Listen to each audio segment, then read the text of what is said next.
Yeah. What up, my people? Welcome back to the True Crime Corner with Cave News. I'm here to deliver your weekly dose of South Africa true crime. If you are new here, then it's just welcome. I hope your day is going well so far. If not, please feel free to use any of my videos to take your mind off things for a little while. We are still on the road to 1,000 subscribers. So please go ahead and click the subscribe button if you haven't, just to support the channel and to easily access my videos. Yes, this week we are going to talk about the life of Collen Chauke. He was a South African political activist that later became a Heist Kingpin. You wonder? Okay, let's continue. During his crime career, he's said to have masterminded at least 17 cash and transit heists, claiming the lives of at least 30 people and an amount of 82 million rand. Wow! Just like Anemian's mate, he escaped prison. And again, just like Thabo Bester, again, he escaped prison twice and managed to evade the police for years. Now, let's begin with the story. He was born in 1970 in the township of Mamelodi. This is located in the former transpired, now known as Gauteng province. He is the fifth of 9 children by parents, Freddie and Grace Chauke. The Chaga family was not a well-off family. Freddie, the father, was a general worker at the Pretoria Hotel, earning only 300 rand a month. This was not enough to feed his big family. True so, he would sell offal just to supplement the migraine income. Collen's mother, Grace, was a practicing Sangoma. Wow. Growing up, it was reported that Collen's family moved around a lot. I'm not sure if this was because of job opportunities or the South African political climate during the 60s and the 70s. As this resulted to Collen and his siblings having to attend various schools early in their childhood. Collen is said to have not been too fond of the family's nomadic lifestyle, so he would spend a lot of his time at his maternal grandmother's house, and he eventually moved to stay with her full-time, yes. Collen and his grandmother became very close during this time, and she affectionately called him Lechu Laka, meaning my white man, because he was light in complexion. Growing up, Conan is said to have been a very clever child, despite having changed schools several times. He never repeated a class. He must be a clever boy. His siblings described him as a sensitive child who would never argue and would cry himself to sleep if he ever got shouted at. He was a very helpful child around the house, and the head of goats for his grandmother. He's said to have loved gardening and music, especially Michael Jackson music. The political climate of South Africa in the 1980s would bring about a turning point to the Chauke family. During this time, they were living in an area called Winterfell, which bordered township. In the transfer, it was under the iron rule of Lucas Mangope, a field leader of Bobuta Tuamna. Bobuta Tuana was an independent homestead covering areas of what is now known as the Free State Province and the Northwest Province. He founded a number of political parties during his reign, but at this time he was the founder and the leader of Boputana Democratic Party, BDP. Under Mangobe, violence was the order of every day.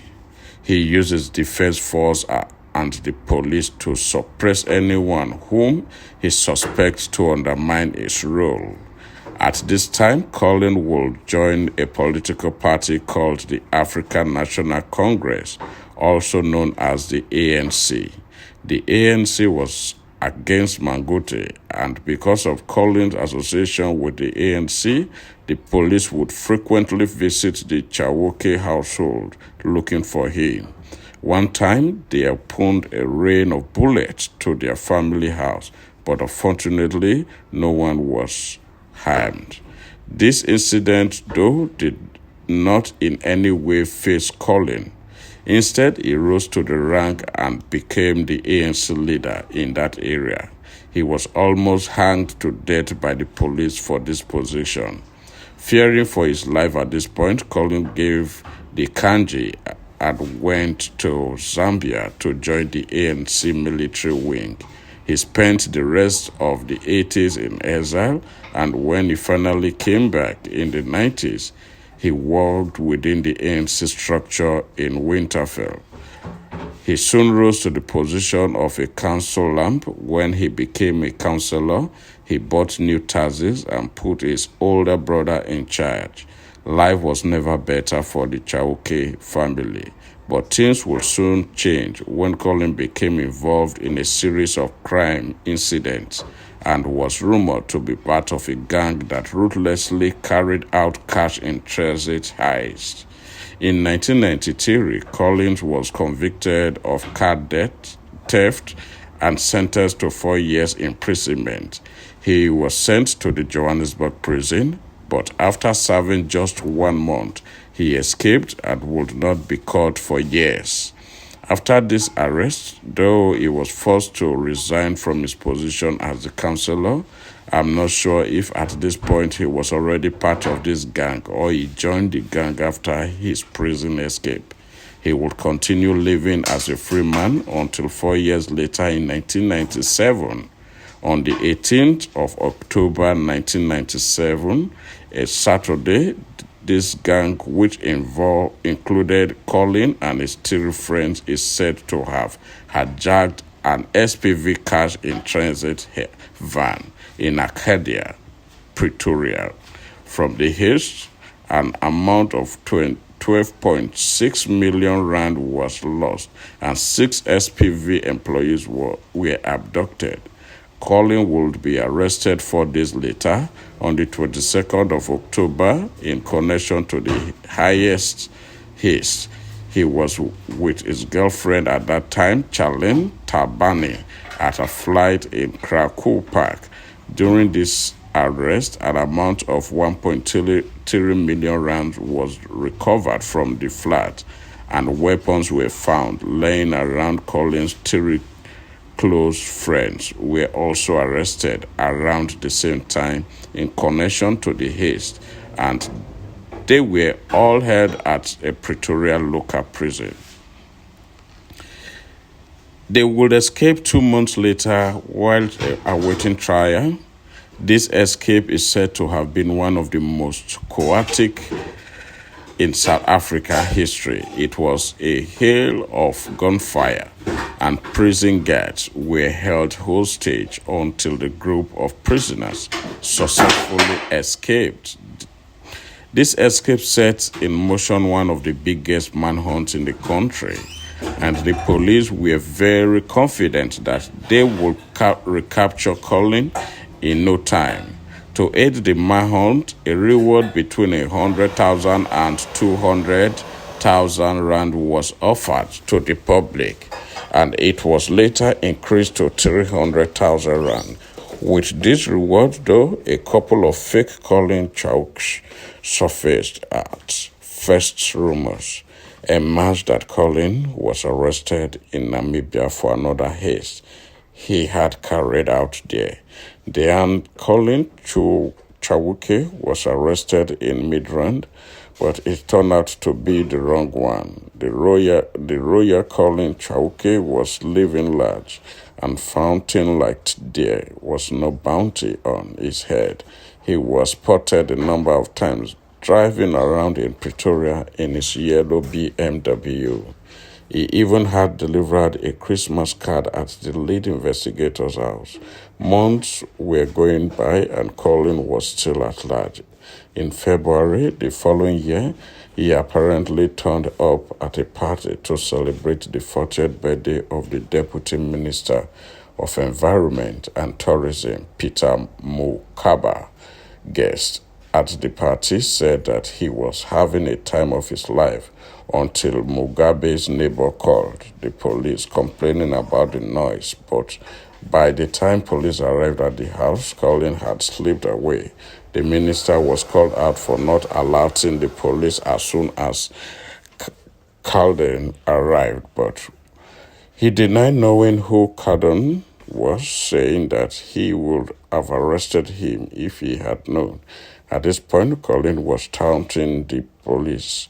He would call reporters, arranging to meet with them outside police stations. He even had an interview with a Johannesburg radio station, and at this interview, he insisted that he was not the one who committed the crime. He was being framed. The police at this time had also announced that he was a mastermind to a string of robberies that claimed the lives of 30 people and 82 million rand was stolen.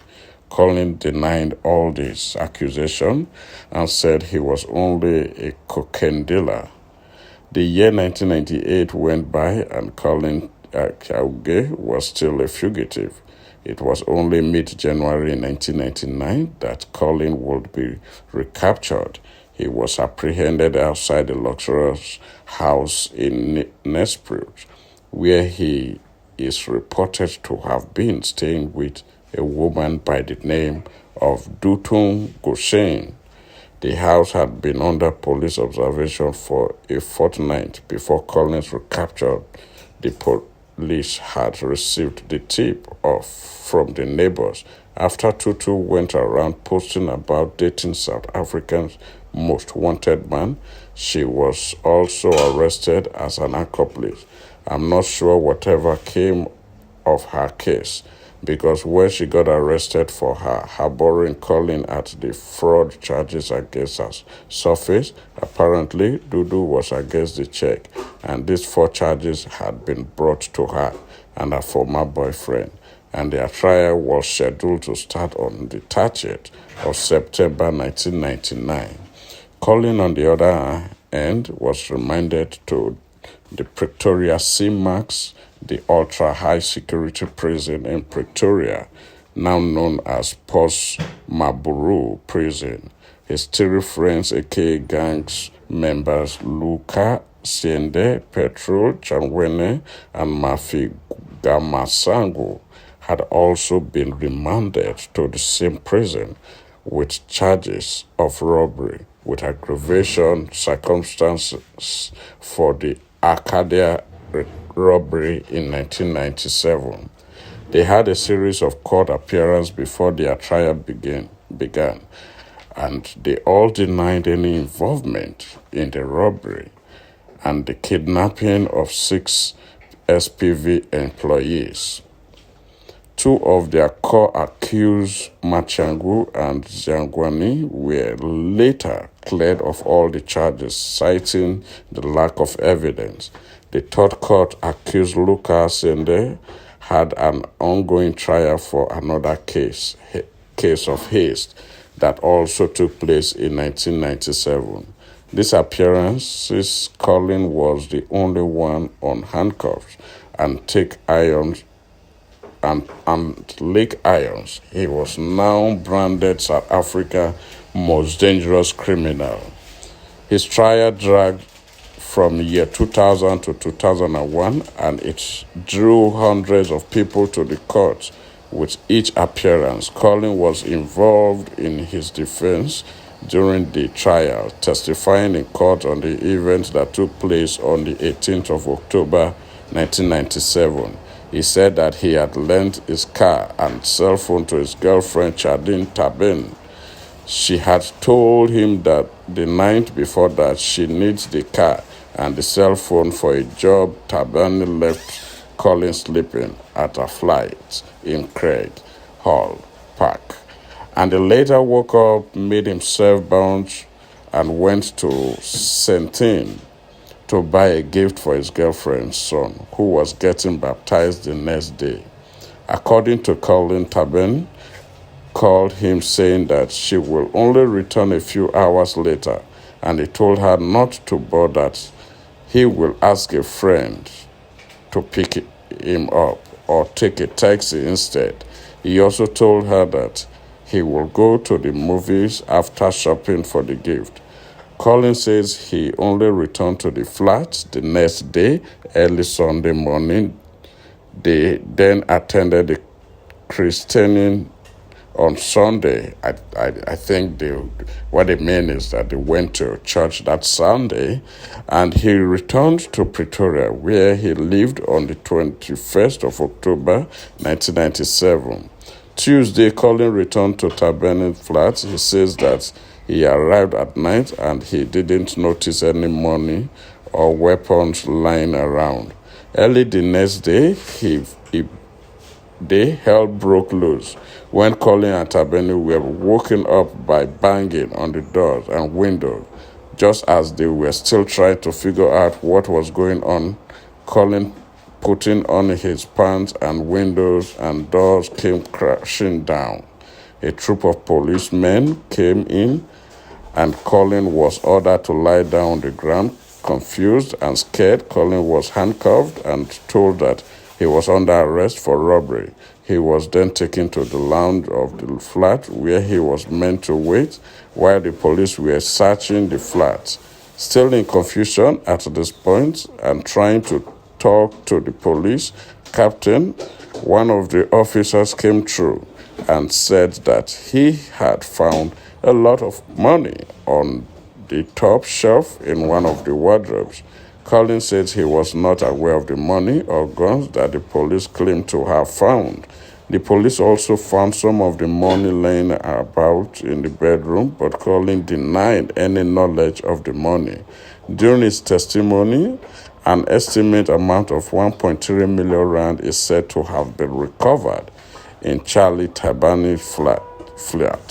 But Chavuga claims he saw that money for the first time when the police brought it to him. During the arrest, Tabani Annie, who was now a state witness, gave a contradicting testimony. According to Tabani, on the day of the robbery, Collen had told her that he is going to an ANC conference at the Union Building, and she had picked him up before dark in the city. However, Collen said this was all lies. Basically, he was trying to pin everything on his girlfriend. Despite all of these efforts, during the trial, Collen Chauke was found guilty on the charges of robbery with aggravating circumstances, and he was sentenced to 15 years imprisonment. He received an additional 5 years and 6 months for his prison escape in 1997 and 1994. While serving his sentence, he converted to Islam and changed his name to Shiram Iman Dawad. And even though he had been linked to at least 30 robberies, there wasn't enough evidence to charge him with any of the other crimes. In September 2003, Collen Chauke fell ill, and he was admitted in Kalafang Hospital in Hartlepool. The illness would claim his life 2 months later in November 2003. His death was said to be due to natural causes, but his family believes otherwise. Collen's illness began soon after he was visited by a group of friends. According to the family, those friends poisoned Collen because they wanted to get their hands on all the millions they had made with him from crime. With Collen now out of the way, they no longer had to share any of the money with him or his family. He was only 36 years old when he died, and he died a lonely man, chained on the bed, surrounded by 3 prison guards. Despite having owned 2 companies, he died with not even a cent on his name. His family had to crowdfund to get him buried with dignity. Okay, fam, this is where the story of Collen Chauke ends. I would love to hear any of your opinion on this one. Please drop them in the comment section below. I saw during my research that there is a movie that was made about his life and his girlfriend's life a couple of years ago, but I did not watch it for my research. Otherwise, thank you guys for watching this video. Please click subscribe if you haven't. Also like and share this video, any of my video on your social media platform. Bye guys, see you on the next one. Thank you.